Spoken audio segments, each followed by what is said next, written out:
महाकुंभ से योगी ने जो छाप छोड़ी है वो हर सनातनी के मन मस्तिष्क में घर कर गई है। लेकिन अखिलेश यादव सहित तमाम विपक्षी दल पूरे 45 दिन महाकुंभ और सनातन को कोसते ही रहे।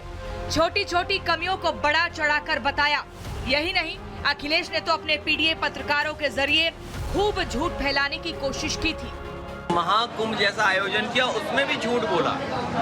ये कुंभ हर 12 साल बाद होता है, ये कोई नई बात नहीं है। लेकिन बीजेपी ने इतना पैसा लगाया, इतना प्रचार किया, लोगों को निमंत्रण दिया और उसके बाद उन्हें अपने हाल पे छोड़ दिया। एक तरफ अखिलेश यादव है जो कदम कदम पर सवाल उठाते रहे, तो वहीं दूसरी तरफ योगी आदित्यनाथ है जो कुंभ के समापन अवसर पर न सिर्फ प्रयागराज पहुंचे बल्कि यहां के सफाई कर्मियों को सम्मानित कर उन्हें बोनस भी दिया। अब जरा सोचिए, दोनों नेताओं के बीच में कितना अंतर है। अब सवाल ये है कि क्या योगी ने महाकुंभ का सफल आयोजन कर 2027 में जीत पक्की कर दी है? क्या अखिलेश यादव ने कुंभ पर योगी को घेरकर अपने पैर में कुल्हाड़ी मार ली है? क्या अखिलेश को सनातन विरोध का नुकसान 2027 चुनाव में उठाना पड़ सकता है? Bureau report, Republic Bharat. और चलिए अब यहाँ पर चर्चा की शुरुआत करते हैं। जल्दी से आपको बता देते हैं हमारे साथ कौन कौन से गेस्ट जुड़े हैं। राजीव जेटली जी जो कि बीजेपी के प्रवक्ता हमारे साथ जुड़ गए हैं। अवधेश कुमार जो कि वरिष्ठ पत्रकार है हमारे साथ जुड़ गए हैं। समाजवादी पार्टी की तरफ से फराज किदवई हमारे साथ जुड़ गए हैं। इसके अलावा अजय वर्मा कांग्रेस नेता हमारे साथ जुड़ गए हैं और हर्षा रिछारिया भी मुझे टीवी स्क्रीन पर दिख रही हैं जो कि सनातन को लेकर लगातार प्रचार कर रही हैं, सनातनी प्रचारक है, हमारे साथ जुड़ गई हैं। आप सभी का बहुत बहुत स्वागत है रिपब्लिक भारत पर। सबसे पहले फराज किदवई जी, मैं आपके पास आऊंगी और ये समझना चाहूंगी कि आखिर सपा की ऐसी क्या मजबूरी रही जो महाकुंभ से इतनी ज्यादा दूरी रही। योगी आदित्यनाथ ने अपने आप को खपा दिया, बार बार दौरा कर रहे हैं, लेकिन आप दूरबीन से कमियां ढूंढ रहे हैं, आरोप लगा रहे हैं। क्या मिला उस दूरबीन से आपको?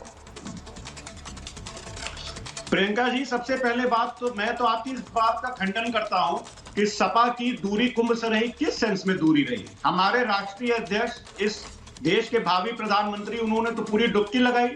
आज के जो मौजूदा प्रधानमंत्री उन्होंने तो पूरी डुबकी तक नहीं लगाई और आप बोल रही है कि हम दूर रहे। लेकिन आपने तो पानी पर सवाल उठाया, आपने पानी पर सवाल उठाया, आपने मुद्दों, आपने मोदी योगी का विरोध नहीं किया, आपने सनातन का विरोध किया, आपने जल को अशुद्ध बताया और फिर आप जस्टिफाई कर रहे हैं यहाँ पर। अच्छा, हमने बताया। ओके, अब आप सुनिए प्रियंका जी कि पानी को अशुद्ध किसने बताया। एनजीटी की रिपोर्ट है जिसके हिसाब से कुल 41 एसटीपी हैं अक्रॉस 16 गंगा फ्रंट टाउन्स। उनमें से केवल एक नियमों के हिसाब से चल रही है और 41 जगह पर जो वाटर क्वालिटी मॉनिटर की जा रही थी वो क्लियरली बता रही थी, एनजीटी बता रहा था कि 16 लोकेशंस पर फीकल कोलिफॉर्म जो है वो मोस्ट प्रोबेबल नंबर से ज्यादा है और 17 लोकेशंस पर ये 2500 से ज्यादा है। तो ये रिपोर्ट समाजवादी पार्टी के ऑफिस से तो गई नहीं, ये रिपोर्ट तो एनजीटी की है। रिपोर्ट आई थी तो सेंट्रल पॉल्यूशन, सुनिए मैडम, पूरी बात तो सुनिए प्रियंका जी। और सेंट्रल पॉल्यूशन कंट्रोल बोर्ड जो है वो समाजवादी पार्टी तो चलाता नहीं है, ये तो माननीय प्रधानमंत्री जी के कैबिनेट मिनिस्टर है यादव जी, भूपेंद्र यादव जी, उनके अंदर में मिनिस्ट्री आती है। तो इसका मतलब ये हुआ कि भूपेंद्र यादव जी की मिनिस्ट्री झूठ बोल रही है, तो भूपेंद्र यादव जी को इस्तीफा दे देना चाहिए, उनको कोई हक नहीं है। और अगर वो झूठ बोल रही है तो सेंट्रल पॉल्यूशन कंट्रोल बोर्ड को खत्म कर दीजिए ना, फिर उसका क्या काम है।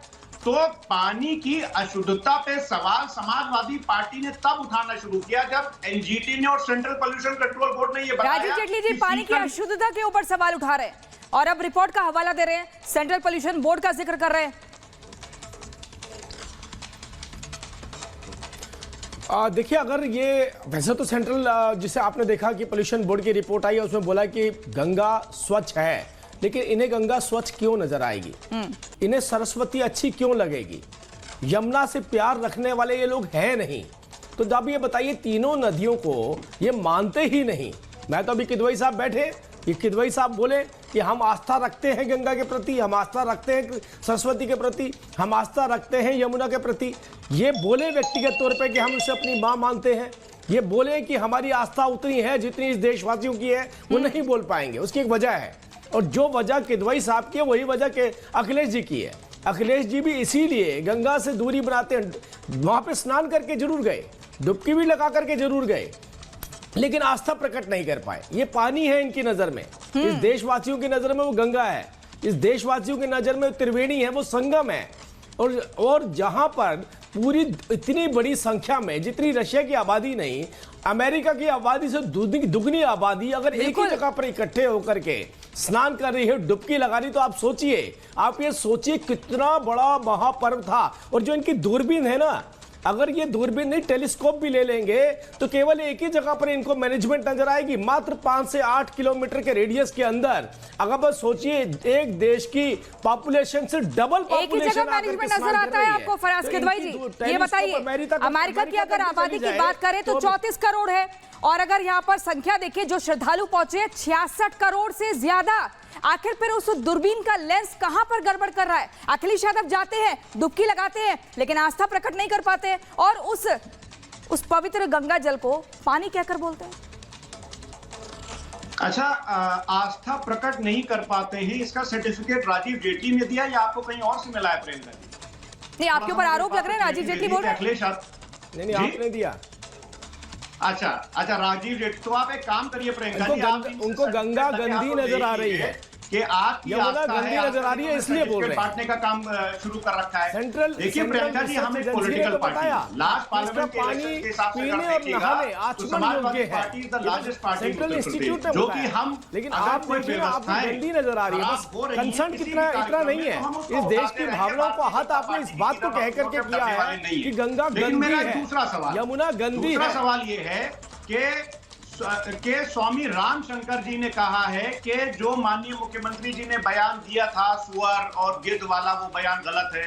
तो क्या वो भी गलत है? महामंडलेश्वर प्रेमानंद जी बोल रहे हैं कि प्रशासन सिर्फ वीआईपी की सेवा में लगा रहा, तो क्या वो भी गलत बोल रहे हैं? स्वामी अविमुक्तेश्वरानंद सरस्वती जी कह रहे हैं कि जितना खाने की व्यवस्था हो उतने ही लोगों को बुलाओ, तो वो भी गलत बोल रहे हैं। करुणानंद गिरी जी महाराज क्या कह रहे हैं कि मुझे योगी और मोदी कुंभ ज्यादा लग रहा है, तो क्या वो भी गलत बोल रहे हैं? शंकराचार्य निश्चलानंद जी क्या कह रहे हैं कि योगी आदित्यनाथ जी ने प्रयागराज की परंपरा को विकृत किया है। तो ये सब संत महात्मा जो हैं ये बोल रहे हैं, तो इनको भी सर्टिफिकेट जो है प्रियंका जी राजीव जेटली से दिलवा। ठीक है, राजीव जेटली जी आपको काउंटर करेंगे। राजीव जेटली जी, आरोप लग रहे हैं, देखिए लगातार बार-बार सपा ये बता रही है, विपक्ष ये बता रही है, महाकुंभ को फ्लॉप शो साबित करने का इन्होंने लगातार प्रयास किया और अभी भी कर रहे हैं डिबेट में बैठ के। जब समापन हो चुका है, जब पता लग चुका है कि 66 करोड़ लोग पहुंचे और सभी को व्यवस्था पूरी